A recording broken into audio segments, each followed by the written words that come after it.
नमस्कार। मैं हूं अनिल रॉयल। रॉयल ब्रिटेन के यूट्यूब चैनल में आपका स्वागत है। लगभग 9 महीने पहले हमने एक खबर हमारे पास आई थी और हमने उस खबर की पुष्टि करनी चाहिए थी। खबर यह थी कि राष्ट्रीय लोकदल इंडिया को छोड़कर एनडीए में जाने वाला है और जयंत चौधरी जी को केंद्र में मंत्री और उत्तर प्रदेश में भी मंत्रिमंडल मिलने की बात है। 9 महीने पहले इसी सवाल को लेकर हमने चाहा था कि आरएलडी का पक्ष हमारे सामने आए। आरएलडी के लिए तब जो सबसे प्रमुख चेहरा थे, जो आज भी सबसे प्रमुख चेहरा है, वो है अनिल दुबे, राष्ट्रीय लोकदल के राष्ट्रीय प्रवक्ता। दुबे से हमने सवाल पूछा था कि क्या जयंत चौधरी एनडीए में जा रहे हैं, क्या किसानों के मुद्दों का समाधान हो गया? दुबे जी ने मने किया, ऐसा कुछ नहीं है और किसी भी कीमत पर एनडीए में हम नहीं जा रहे, इंडिया नहीं छोड़ रहे। लेकिन अभी 2 महीने पहले की बात है कि जयंत जी एनडीए में चले गए। एनडीए में क्यों गए, क्या कारण है, और उनके क्षेत्र में, उनके प्रभाव क्षेत्र में चुनाव भी हो गया है, क्या संभावनाएं हैं इस क्षेत्र की, इन सभी मुद्दों पर चर्चा करने के लिए आज फिर हमने दुबे जी को आमंत्रित किया है। दुबे जी से जानेंगे इनके मन की बात, उस कारण की बात कि क्या कारण रहे। चर्चाएं बहुत है, हर आदमी अपनी अपनी सुविधा के हिसाब से, अपने अपने आकलन के हिसाब से चर्चा करता है, लेकिन सही अर्थों में वो क्या कारण है कि राष्ट्रीय लोकदल को एनडीए में जाना पड़ा या गया। इन मुद्दे पर चर्चा के लिए आमंत्रित करते हैं दुबे जी को। दुबे जी, रॉयल ब्रिटेन के यूट्यूब चैनल में आपका स्वागत है। दुबे जी, मेरा प्रश्न, आपको याद होगा 9 महीने पहले भी मैंने आपका इंटरव्यू किया था और जो हुआ इसी खबर के बारे में किया था। आज आप एनडीए के घटक दल हैं। पहला सवाल तो ये, एनडीए में जाने का अचानक का फैसला क्यों हुआ? देखिए अनिल जी, 4 दशक कांग्रेस की सरकार रही और चौधरी साहब को खेत खलिहान को सम्मानित करने का काम कांग्रेस नहीं कर पाई।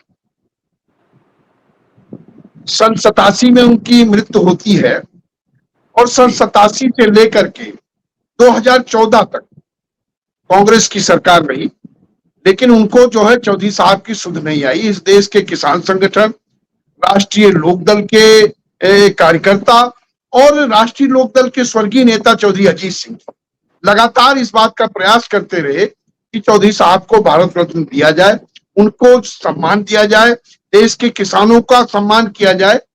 और जब चौधरी साहब मनमोहन सिंह की सरकार में मंत्री रहे तो मनमोहन सिंह जी ने इस बात को स्वीकार किया कि इस देश में अगर किसानों का सच्चा हमदर्द कोई हुआ है तो वो स्वर्गीय चौधरी साहब हैं। तो वो चौधरी साहब को सच्चा हमदर्द मानते थे, उनको किसानों का मसीहा मानते थे, लेकिन उन्होंने उनको सम्मानित करने का काम नहीं किया, उसको अमली जामा पहनाने का काम नहीं किया। चौधरी साहब बहुत प्रयासरत रहे, लेकिन उन्होंने जब ये नहीं किया तो नहीं किया।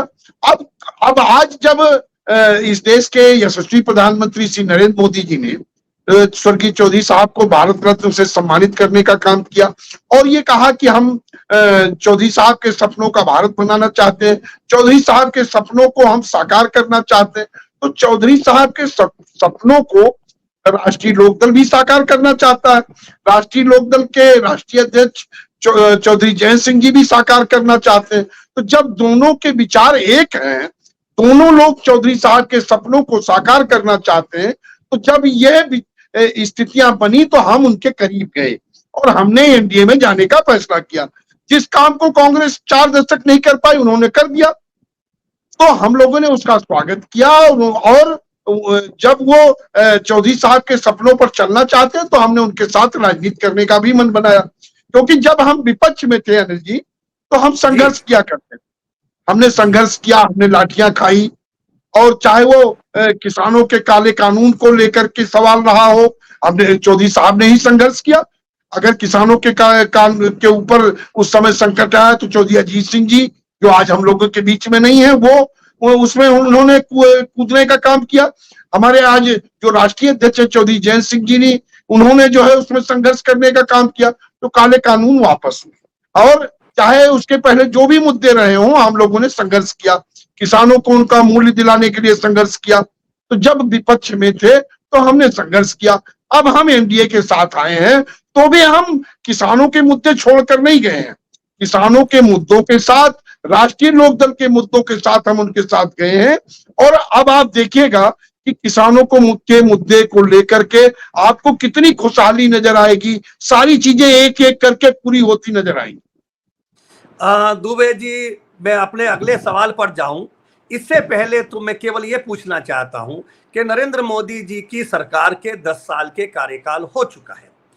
जो बात आप कह रहे हैं कि मोदी जी चौधरी चरण सिंह जी की विचारधारा के हितैषी हैं, क्या 10 साल के कार्यकाल में राष्ट्रीय लोकदल को लगा है कि मोदी जी का 10 साल का कार्यकाल किसान हितैषी वाला रहा है?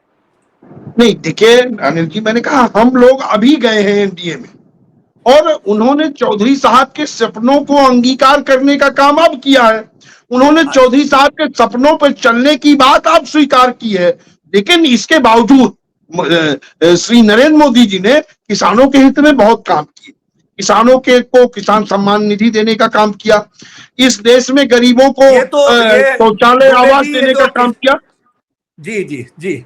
और अनिल जी, उन्होंने जो आप इस देश में, आप जब कांग्रेस की सरकार थी, स्वर्गीय श्री राजीव गांधी जी ने ये कहा कि हम 1 रुपया जब देश के नागरिकों के लिए भेजते हैं तो वो 1 रुपए की जगह 85 पैसा तो भ्रष्टाचार की भेंट चढ़ जाता है और 15 पैसा लोगों तक पहुंचता है। और आज देखिए श्री नरेंद्र मोदी जी की सरकार में 1 रुपया अगर जाता है तो लोगों के सीधे अकाउंट में जा रहा है। तो ये उपलब्धि तो है ही है। गरीबों का कल्याण हुआ है, किसानों का कल्याण हुआ है। और अब वो जब चौधरी साहब को वो सम्मान दे रहे हैं, खेत खलिहान को सम्मान दे रहे हैं, तो हम उम्मीद करते हैं कि उत्तर प्रदेश में जो तीसरी बार जब श्री मोदी जी प्रधानमंत्री बनेंगे तो उत्तर प्रदेश में गन्ने का भाव भी 400 रुपए हो जाएगा और किसानों को उनका हक मिल जाएगा। सीट 400 पार हो ना हो, गन्ने का भाव 400 पार हो जाएगा। गन्ने का भाव 400 पार होगा और हम भारी संख्या में सीटें भी जीतेंगे और श्री मोदी जी प्राइम मिनिस्टर भी बनेंगे। क्योंकि उत्तर प्रदेश में जिस दिन से ही एनडीए में जाने का फैसला हमारे नेता माननीय जयंत चौधरी जी ने किया, उस दिन के बाद से आप ये देखिए कि पश्चिमी उत्तर प्रदेश के जो चरण हुए, 2 चरणों के चुनाव तक तो इंडिया गठबंधन के लोग कहीं मीटिंग भी नहीं कर पाए। उनको गाजियाबाद के एक होटल में प्रेस कॉन्फ्रेंस करके अपनी घोषणाएं करनी पड़ी क्योंकि जनता उनसे नाराज थी। क्योंकि जब चौधरी साहब को भारत रत्न दिया जा रहा था, उसकी घोषणा हो रही थी और राज्यसभा में माननीय जयंत चौधरी जी जब भाषण दे रहे थे तो कांग्रेस ने किस तरह उनका विरोध किया, कहा कि आप उधर बैठ जाइए।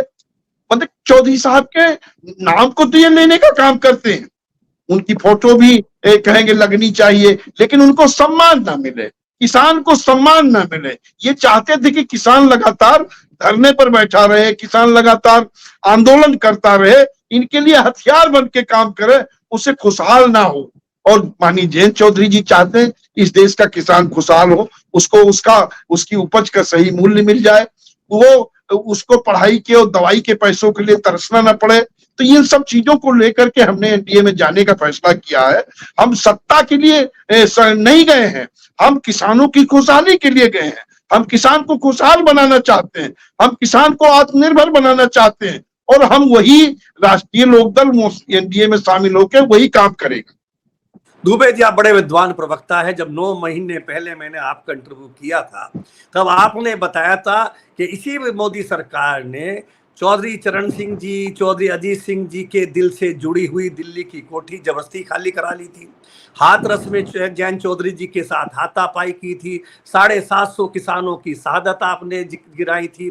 गन्ना भुगतान आपने गिनाया था। 10 साल में इतने रुपए, 7 साल उत्तर प्रदेश सरकार में होने में 20-25 रुपए बढ़ने की बात बताई थी। आज अचानक से ये आत्मज्ञान कहां से प्राप्त हुआ कि 10 साल में जो आप विपक्ष की बात करते थे और मोदी सरकार में लगातार कमियां ढूंढते थे, आज अचानक से ऐसा क्या हुआ कि वो कमियां भूल गए, अब नई नई उपलब्धियां और भविष्य की संभावनाएं दिख रही है? देखिए, राजनीति में दोस्ती और दुश्मनी जो है अस्थायी। राजनीति में कभी आपको दुबे जी अस्थायी नहीं, राजनीति में दोस्ती और दुश्मनी स्थायी नहीं हुआ करती है जी, स्थायी नहीं होती है। मुद्दे बदलते रहते हैं। पहले उन्होंने जब कल हमारे आप उन्होंने अपना जवाब आगे दे। एक छोटा सा सवाल इसमें और है, क्या आप एनडीए सारे में भी सवाल कर आपकी लीजिए, मैं दोस्ती? इकट्ठे बोल दूंगा। नहीं, आप एनडीए में भी दोस्ती अस्थाई है? कल क्या फिर परिवर्तन हो सकता है कि इंडिया में दिखाई दे? देखिए, हमने ये कहा कि हम कोई भारतीय जनता पार्टी में शामिल नहीं हुए हैं, जी। हम एनडीए में शामिल हुए हैं। और एनडीए में हम अपने मुद्दों के साथ गए हैं, हम किसानों के मुद्दे के साथ गए हैं। और आप ये देखिए कि उत्तर प्रदेश में ओलावृष्टि हुई, उत्तर प्रदेश में किसानों की फसलें जब तबाह हुई, किस तरह से मुआवजा बटा है उत्तर प्रदेश में। हर किसान को मुआवजा, जब हमने गठबंधन किया उत्तर प्रदेश में किसानों को त्वरित मुआवजा मिला है। उत्तर प्रदेश सरकार ने किसानों को मुआवजा देने का काम किया, सबको जो है सबके साथ न्याय हुआ।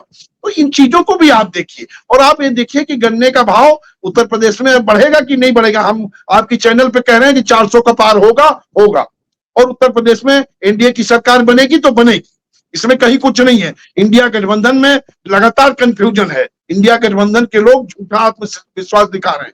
एनडीए के पक्ष में लहर है, एनडीए के पक्ष में जनता है, एनडीए के मुद्दों पर विपक्ष के पास कोई मुद्दे नहीं है। और उत्तर प्रदेश में एनडीए इंडिया को बनाने का काम माननीय जयंत चौधरी जी ने किया था। और जिस दिन से उन्होंने इंडिया को छोड़ा है, उत्तर प्रदेश के में किसानों ने जो है इंडिया गठबंधन को छोड़ दिया, अब एनडीए के साथ है। और किसान जब जहां जाता है तो किसान की ताकत को कम मत आकिए, किसान जहां चला जाता है वहां सत्ता पलट जाती है। और किसान जहां किसान अब जाता जब है, किसान जहां जाता है निश्चित रूप से वहां सत्ता पलट जाती है, इतिहास रहा है।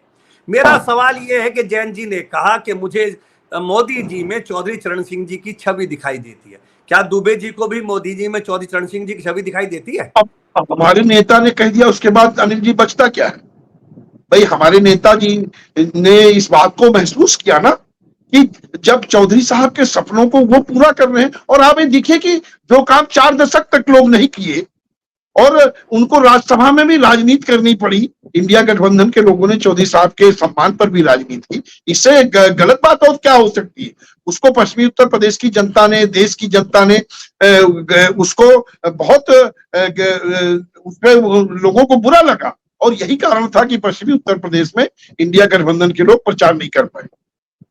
आपने इंडिया गठबंधन को छोड़ने का एक कारण यह भी बताया था कि अखिलेश यादव आपको 7 सीट दे रहे थे, उसमें अपने लोग उतार रहे थे। आपने इन एनडीए गठबंधन में केवल 2 सीट पर चुनाव लड़ा। अखिलेश यादव कहते हैं कि 7 बड़ी या 2 बड़ी, क्या कारण है? क्या वजह रही कि 7 की जगह 2 में? क्या 2 एनडीए में जाने के बाद राष्ट्रीय लोकदल पश्चिमी उत्तर प्रदेश में प्रमुख घटक दल माना जाता है, अपना वजूद है। क्या 2 सीट राष्ट्रीय लोकदल के सम्मान के हिसाब से ठीक मिली है? देखिए, बात 2 सीटों की नहीं है, बात सम्मान की है, बात खेत खलिहान के सम्मान की है, बात किसानों के सम्मान की है, बात किसानों के मान सम्मान स्वाभिमान की है। तो जब ये चीजें हमारे लिए, ये सीटें हमारे लिए और मुद्दे जो है, जब चौधरी साहब का सम्मान हो गया तो किसी अन्य चीज का कोई मतलब नहीं है। हमको चौधरी साहब के सपनों को ही साकार करते हम लोग देखना चाहते हैं। और वो श्री मोदी जी ने कहा है कि वो चौधरी साहब के सपनों को पूरा करेंगे, इसलिए हम लोग उनके साथ चलेंगे। अब इससे बड़ा सम्मान किसान के लिए और कुछ नहीं हो सकता। सन 87 से लेकर 2014 से पहले आदरणीय चौधरी अजीत सिंह जी भाजपा की रही हो या कांग्रेस की सरकार में मंत्री रहे हैं। ऐसा नहीं कि कांग्रेस की नहीं, भाजपा की भी रही इस बीच में, उसमें भी मंत्री थे, इसमें भी मंत्री थे। आपको क्या लगता है कि ये बात जो आज उठी है, पहली सरकारों में अजीत सिंह जी ने नहीं उठाई थी कि चौधरी चरण सिंह जी को भारत रत्न मिलना चाहिए, या उस समय की भाजपा सरकार या उस समय कांग्रेस सरकार ने नहीं माना? उन्होंने जब भी उनको मौका मिला, देखिए चौधरी अजीत सिंह जी 4 बार मिनिस्टर रहे और जब भी वो मंत्री रहे, चाहे वो उद्योग मंत्री रहे, उन्होंने पहले गन्ने की जो सीमा थी मिलों को ले जाने की, वो 40 किलोमीटर हुआ करती थी, उसको घटाकर उन्होंने 15 किलोमीटर करने का काम किया। उत्तर प्रदेश में जो है 44 चीनी मिलें लगाने का काम किया। उत्तर प्रदेश में जब किसानों पर बात आयकर लगाने की कहीं सुझाव आया, कुछ आया, तो उन्होंने सरकार को छोड़ने का काम किया। तो उन्होंने चाहे वो किसानों की जब भी कोई समस्या आई उससे बढ़ चढ़ के उस पर लड़ने का काम किया। तो वो सरकार में जब भी गए सरकार में लाभ लेने के लिए नहीं गए। वो जब भी गए उनके लिए दिखे, वो जब तक रहे तब तक वो किसानों के लिए सोचते रहे, उन्हीं के लिए संघर्ष करते लिए रहे, उन्हीं के लिए फैसले लेते रहे। उन्होंने अपना क्या किया? उन्होंने तो सिर्फ किसानों का भला किया। तो जो किसानों के भले के लिए ही वो चिंतित रहे, तो जब किसानों का भला इन लोगों से, इनने किसानों के मसीहा का सम्मान नहीं किया, इन्होंने कर दिया। इन्होंने किसानों को के मसीहा का सम्मान किया, हम उनके करीब चले गए। चौधरी अजीत सिंह जी जब 2014 में 13 में मुजफ्फरनगर दंगे हुए, उसके बाद से वो पहले नेता थे जो सामाजिक सद्भाव स्थापित करने के लिए लगातार प्रयासरत थे। 2019 के चुनाव में चौधरी अजीत सिंह जी जब हार गए तो उनका पहला बयान दुबे जी ये था कि हार जीत अलग विषय है, पर मैं सामाजिक सद्भाव स्थापित करने में सफल रहा हूं। उन्होंने इस बात को अपनी उपलब्धि मानी थी। आज वो स्वर्गीय हैं, इसमें कोई दो राय नहीं। चौधरी अजीत सिंह जी ने शुगर मिलें लगाई है, तो पश्चिमी उत्तर प्रदेश में यदि आज खुशहाली है, गन्ने की वो दुर्गति नहीं है जो पहले 3-3 रुपए की कुंटल बेचते थे, वो चौधरी अजीत सिंह जी की देन है। हर बराबर में चीनी मिले लग के निश्चित रूप से पश्चिम उत्तर प्रदेश में गन्ना किसान की समृद्धि का एक कारण है। चौधरी अजीत सिंह जी ने जो मिशन लिया था सामाजिक सद्भाव का, क्या आपको नहीं लगता है कि एनडीए में जाने के इस फैसले से जो आपके साथ मुस्लिम वर्ग जुड़ा था, केवल इसलिए कि किसान कमेरों की बात, सामाजिक सद्भाव की बात, हिंदू मुस्लिम एकता की बात पिछले कुछ वर्षों में केवल राष्ट्रीय लोकदल ने प्रमुखता से उठाई थी, उस भावना को ठेस लगी है? नहीं, कहीं किसी भावना को ठेस नहीं लगी। मैंने पहले ही कहा, आपकी बहस में शुरू बैठते ही मैंने कहा कि हम अपने मुद्दों के साथ गए। हमने अपने कोई मुद्दे नहीं छोड़े। राष्ट्रीय लोकदल के जो मुद्दे थे वो हैं, रहेंगे, और उनको हम छोड़ने नहीं जा रहे। हम सामाजिक सद्भाव के लिए काम कर रहे थे, सामाजिक सद्भाव के लिए हम आज भी काम करते रहे। और पश्चिमी उत्तर प्रदेश में जो सामाजिक सद्भाव बिगड़ा था, चाहे जो भी कारण रहे हो, हम उसको बनाने में कामयाब हुए। हमारे नेता चौधरी अजीत सिंह जी ने उस पर लगातार काम किया, और हमारे राष्ट्रीय अध्यक्ष चौधरी जयंत सिंह जी भी लगातार उस पर काम कर रहे हैं।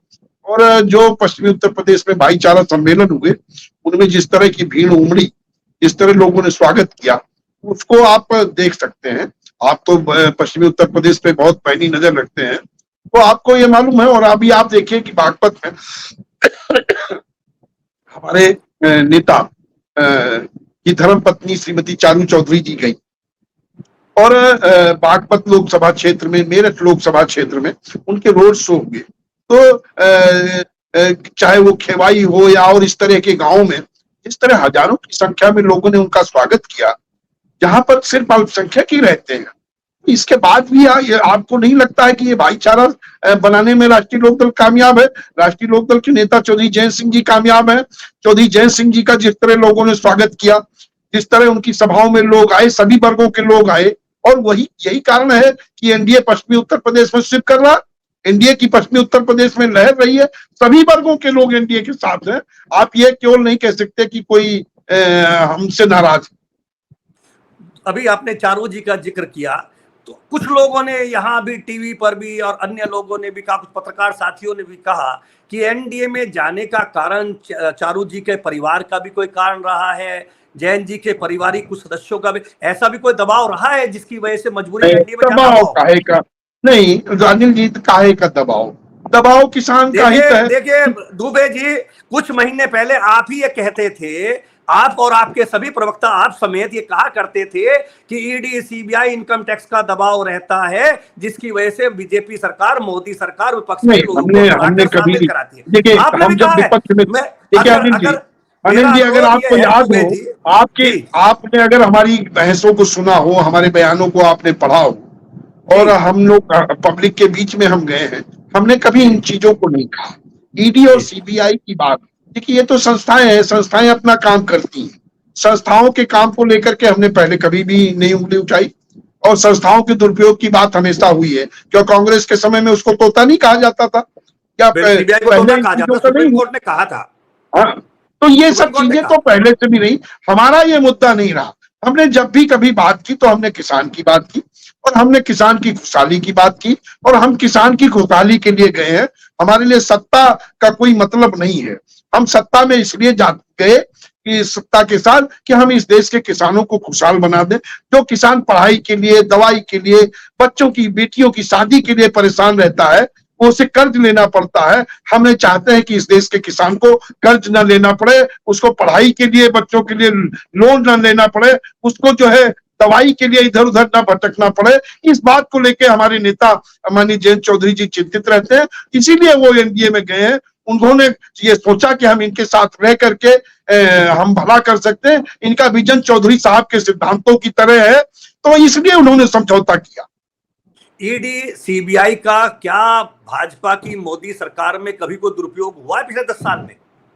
ठीक है, अगर संस्थाएं काम कर रही हैं, संस्थाएं अपनी जांच कर रही हैं, तो वो कहेंगे कि ये हमें परेशान किया जा रहा है। ये तो देखिए संस्थाओं का काम है। राष्ट्रीय संस्थाएं लोकदल अपनी का मानना क्या है दुबे जी? राष्ट्रीय लोकदल का क्या है कि नहीं, राष्ट्रीय मिसयूज हुआ लोकदल कि का नहीं हुआ है? नहीं, देखिए, अगर आप कहीं के प्रदेश के मुख्यमंत्री हो गए तो इसका जी। मतलब ये तो नहीं कि आपको जो है आप संवैधानिक संस्थाओं से ऊपर हो गए। देश का जी। संविधान जो कहता है वो गुजरना, अगर वो विवेचना चाहते हैं तो विवेचना से गुजरिए, उसमें गलत बात क्या है? और अगर आपके ऊपर कहीं कोई आपको लगता ना जाए, तो कोर्टें खुली हुई है ना, कोर्टें जी। आपको जमानत दे रही हैं, आपको छूट दे रही हैं। कहीं कुछ गलत होगा तो आप अदालत जाइए, अदालतें तो खुली हुई है ना। एनडीए में जाने के पीछे दुबे जी एक मुजफ्फरनगर सीट भी बड़ी चर्चा में रही कि यहां राष्ट्रीय लोकदल हरेंद्र मलिक को समाजवादी पार्टी के प्रमुख अखिलेश यादव फोर्सफुली कैंडिडेट बनाना चाहते थे लोकदल के सिंबल पर। क्या यह भी विवाद रहा है इंडिया से हटने का? देखिए, ये तो बात विदित है कि भाई आप हमें 7 सीटें दे रहे थे और आप कह रहे थे कि ये 5 उम्मीदवार मेरे ले लो। तो इस बात को जो है हमारे नेता ने मना किया। अब वो एक बार मना किया, 2 बार मना किया, बार बार वही बात कह रहे हो, तो फिर कैसे? दबाव में राजनीति थोड़ी होती भाई, सम्मान के लिए राजनीति की जाती ना। राजनीति को हमारा राजनीति हम समाज सेवा के लिए कर रहे हैं। जब हम समाज की मदद कर पाए, समाज के लिए सही काम कर पाए, तो दबाव में हम कैसे राजनीति करें? तो जब कोई कहीं अखिलेश जी ने जो दबाव इस बार अपने 5 सदस्य उतार रहे थे, थोड़ा सा आपको मैं पीछे फ्लैशबैक में ले जाऊं, 2022 में भी यही स्थिति थी। मुजफ्फरनगर की बात कर लें तो 6 सीट में 5 राष्ट्रीय लोकदल को दी गई थी और 1 राष्ट्रीय लोकदल के नेता को मिली थी, बाकी 4 समाजवादी पार्टी के नेता थे, जिनमें से 1 को आपने लोकसभा लड़ाई, 1 को मंत्री बनाया। ये 2 साल पहले भी परिस्थिति यही थी। तब अखिलेश यादव की इस बात में आपको दबाव नहीं लग रहा था, इस बार दबाव लग रहा, क्या अंतर आया है? देखिए, वो लोग राष्ट्रीय लोकदल में पहले भी रहे हैं, उनकी करीबी कौन? अनिल कुमार कभी नहीं रहे हैं, अनिल कुमार कभी नहीं रहे हैं, राजपाल सैनी उससे पहले कभी नहीं रहे हैं। नहीं, वो पहले से रहे, लोकदल के विधायक रहे राजपाल जी। नहीं, राजपाल जी नहीं रहे, राजपाल जी लोकदल के विधायक नहीं रहे हैं। राजपाल बालियान जी रहे हैं, राजपाल सैनी जी मैं उन्हीं की बात कर रहा हूं। नहीं, वो तो आपके थे ही, आज भी हैं। राजपाल सैनी थे खतौली से, मुजफ्फरनगर से बंटी स्वरूप थे, वो आपके नहीं थे। आपके फुरकाजी से अनिल कुमार आपके नहीं थे, और चंदन चौहान भी कभी राष्ट्रीय लोकदल में खुद नहीं रहे, उनके बाबा और पिता जरूर रहे। आज तो हैं वो, अगर वो नहीं थे तो कहां चले गए? राष्ट्रीय लोकदल नहीं, दुबे जी, जो राष्ट्रीय लोकदल का था, देखिए, वो राष्ट्रीय लोकदल के सिंबल पर लड़े, राष्ट्रीय लोकदल की नीतियां उनको स्वीकार थी राष्ट्रीय लोकदल में, तो वो तो राष्ट्रीय लोकदल के ही हो गए। हरेंद्र मलिक तो राष्ट्रीय लोकदल से राजनीति शुरुआत की 85, 89, 91, 93 से राष्ट्रीय लोकदल के सिंबल पर ही विधायक रहे हैं, तो वो भी तो पुराने लोकदल ही हैं। नहीं, अब वो देखिए, वो नेता के बीच में कहा क्या बात हुई। चंदन कभी चंदन राष्ट्रीय लोकदल के विधायक नहीं रहे, अनिल कभी राष्ट्रीय लोकदल के नहीं रहे। चंदन हमारे यहाँ पश्चिमी उत्तर प्रदेश के यूथ के अध्यक्ष भी रहे हैं, चंदन चौहान हमारे पार्टी अब रहे, अब तो राष्ट्रीय अध्यक्ष है यूथ के आपके, अब उसके पहले भी रहे हैं, कभी नहीं उसके पहले भी रहे हैं। अब वो तो कहीं कोई मिलता रहे, कोई जाता रहे, इन बातों का सभी हम लोग भी मिलते रहते हैं सभी से, सब एक दूसरे से संपर्क। राजनीति में मतभेद है, मनभेद थोड़ी है। अच्छा, अगला सवाल यह है कि अनिल कुमार जी को आपको एक कैबिनेट मंत्री पद मिला और चर्चा यह थी कि राज्यपाल बालियान जी को दिया जाएगा, लेकिन वो दिया गया अनिल कुमार जी को। अनिल कुमार जी को जो दिया गया उसके पीछे तर्क ये रहा कि राष्ट्रीय लोकदल का अभिप्राय जाटव समाज को, दलित समाज को राष्ट्रीय लोकदल के साथ जोड़ने का प्रयास है। पश्चिम उत्तर प्रदेश की राजनीति में जाट और जाटव एक साथ मतदान कभी नहीं करते रहे हैं। 2019 के चुनाव में भी दलित मतदाताओं ने जब चौधरी अजीत सिंह जी यहाँ चुनाव लड़ रहे थे भाजपा को वोट दिया था, चौधरी साहब को वोट नहीं दिया था। आपको क्या लगता है कि अनिल कुमार जी को मंत्री बनाकर जो राष्ट्रीय लोकदल ने एक नया प्रयोग किया है कि दलित समाज को लोकदल के साथ जोड़ने की कोशिश है, क्या इसमें कुछ सफलता मिलेगी? नहीं, बिल्कुल मिलेगी और मिल भी रही है। सभी वर्गों के लोग हमारे करीब आए हैं। और आप ये देखिए, आप केवल एक मंत्री पद की बात देखिए, एक मंत्री पद मिला सरकार में, और हमारे नेता माननीय जयंत चौधरी जी ने दलित समुदाय, अनुसूचित जाति के व्यक्ति को मंत्री बनाने का काम किया, कैबिनेट मिनिस्टर बनाया, किसी ने नहीं बनाया। वो जिस समाज से आते हैं, बीएसपी ने भी कभी उस समाज के व्यक्ति को मंत्री नहीं बनाया। और चौधरी साहब के मन में तो कहीं ना कहीं भी पीड़ा इस समाज को उठाने की रही है, तो उन्होंने इस समाज के व्यक्ति को मंत्री बनाने का काम किया। उन्होंने अपने विधायकों को 33% जो विधायक निधि है उसको दलित बस्तियों पर खर्च करने के लिए कहा। तो वो तो चिंतित रहते हैं। उनका उद्देश्य देखिए, केवल वोट के लिए वो नहीं सोचते। उनकी सोच ये है कि सभी वर्गों के, जो समाज का शोषित वंचित तबका है, जो पीड़ित तबका है, जो समाज का के अंतिम पायदान तक लोगों को न्याय मिल सके, ये हमारे माननीय जयंत चौधरी जी इस चीज को चाहते हैं। और उसको उन्होंने जो है प्रैक्टिकल रूप में भी देने का काम किया है। और अभी आप देखिए कि अभी आगे और भी क्या क्या होता है। क्या चुनाव के बाद 4 जून को परिणाम के बाद क्या उत्तर प्रदेश में राष्ट्रीय लोकदल को कोई और मंत्री पद मिलने की संभावना है? ये नेताओं के बीच की बात है, और उम्मीद के लिए राजनीति में तो आशा तो की ही जाती है कि हमारे लोग जो है बहुत आगे बढ़े, हमारे लोगों को हिस्सा मिले, तो ये तो चीजें रहेंगी ही।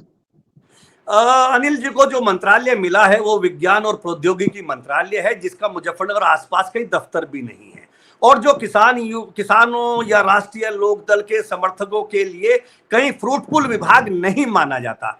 क्या लगता है कि आपको केवल मंत्रालय के नाम पर ऐसा विभाग दे दिया जिसका कहीं आसपास दफ्तर भी नहीं है, मुजफ्फरनगर में कैबिनेट मिनिस्टर के प्रोटोकॉल निभाने के लिए कोई गाड़ी घोड़ा भी ना हो? देखिए, विभाग देने का काम तो जो है माननीय मुख्यमंत्री जी का होता है। वो किससे क्या काम लेना चाहते हैं। और विभाग जो है कोई छोटा या कोई बड़ा नहीं होता। मंत्री होता है कि सरकार के निर्णयों में जिम्मेदार होता है। उत्तर प्रदेश में कैबिनेट मिनिस्टर है माननीय अनिल कुमार जी, और जो भी विभाग मिला उसी को अच्छा करने का काम करेंगे, या कोई और विभाग जो मिले तो माननीय मुख्यमंत्री के ऊपर है कब क्या करते हैं। वो जिसको जो चाहे वो काम दे, ये उनका अधिकार है। वो हमसे क्यों पूछ रहे हैं आप? नहीं, उनका अधिकार है। एक जैन जी का बयान बड़ा चर्चाओं में आया था, जो उन्होंने दिया था कि मैं चवन्नी नहीं हूं कि जो पलट जाऊं और मैं पटका नहीं मारूं, दूसरा उनका बयान आया था। इस बयान पर आपका क्या कहना है? नहीं, बिल्कुल है। देखिए, राजनीति में तो वो पटकनी दी ही जाती है। आज माननीय जयंत चौधरी जी के निर्णय से इंडिया गठबंधन को पटकनी मिली कि नहीं मिली?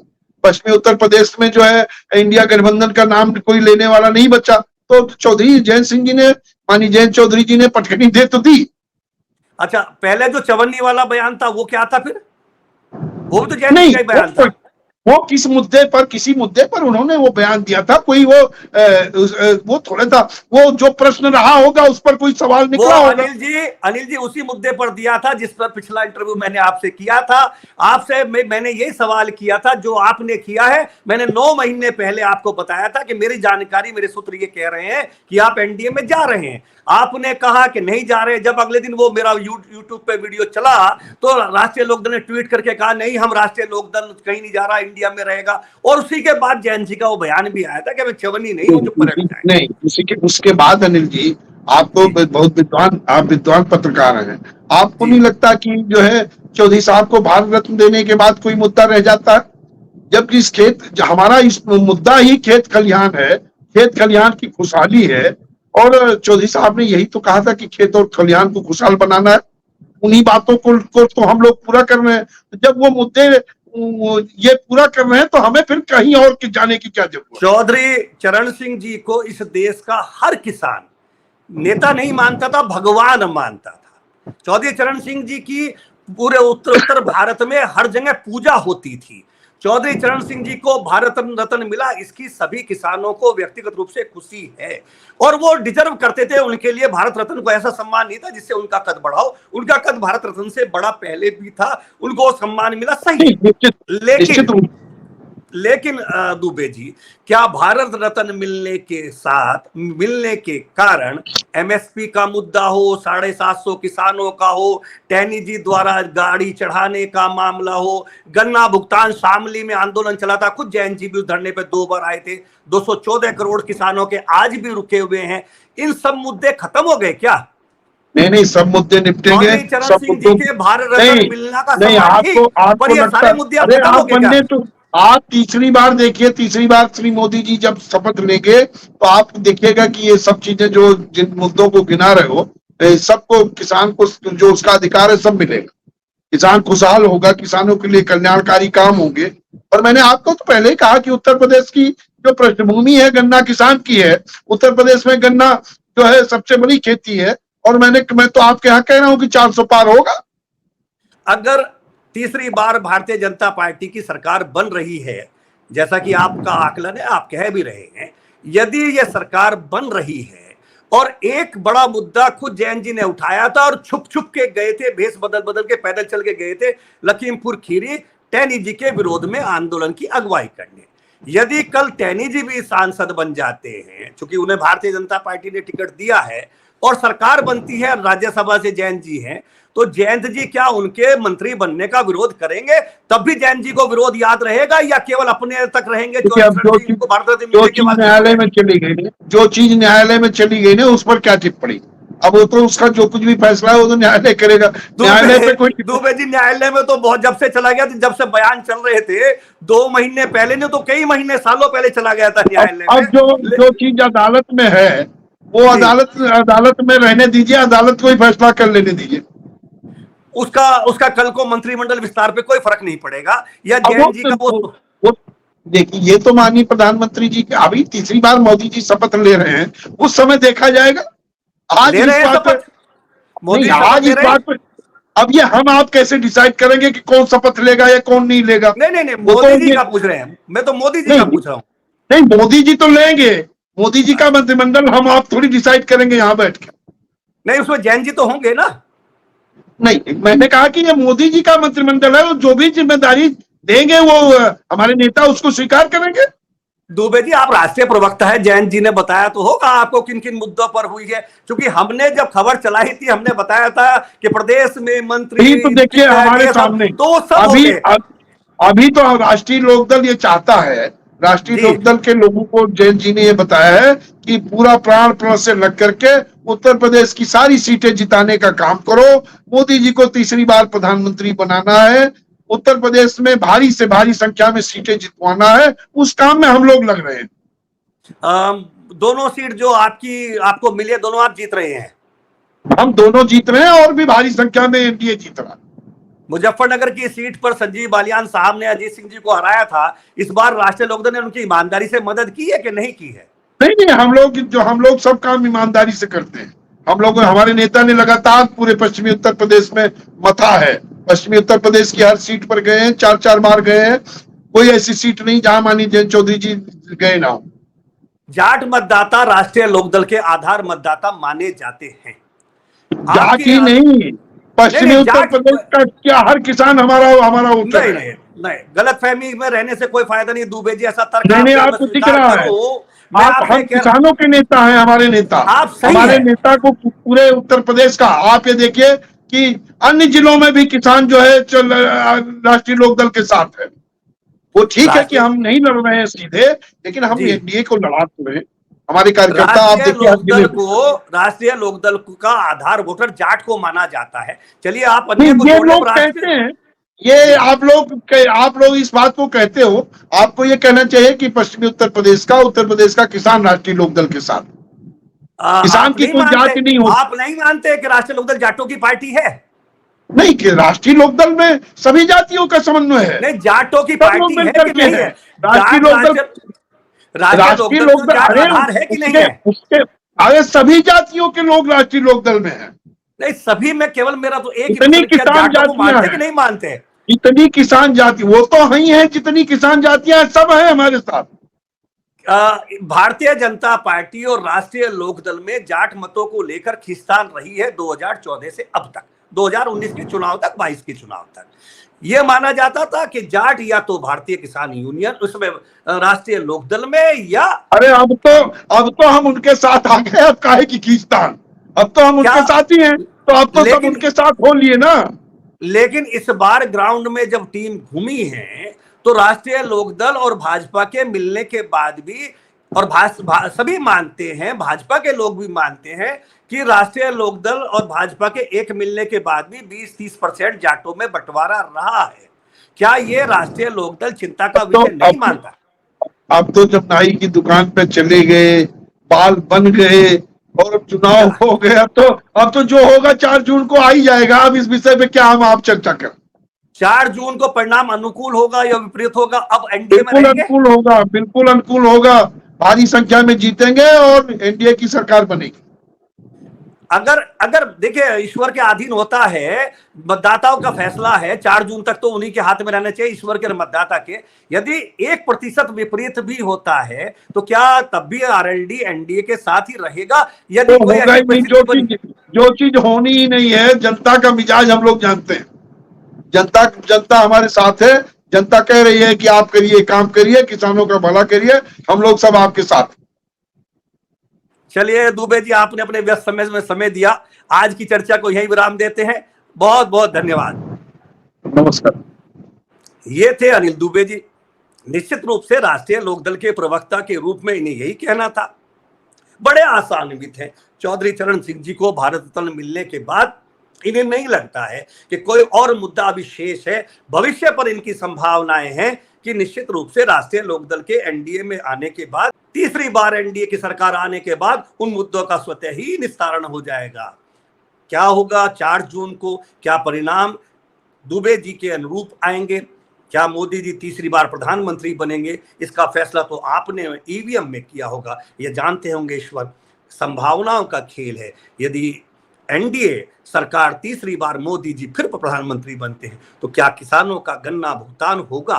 क्या गन्ने का भाव 400 से पार होगा? इस पर रहेगी नजर। इस वीडियो में इतना ही। ये वीडियो आपको कैसा लगा? लाइक कीजिए, शेयर कीजिए, और आपसे अनुरोध है, यदि अभी तक रॉयल बुलेटिन के यूट्यूब चैनल को सब्सक्राइब ना किया हो तो सब्सक्राइब कीजिए। इस वीडियो में इतना ही। नमस्कार, आपका दिन शुभ हो।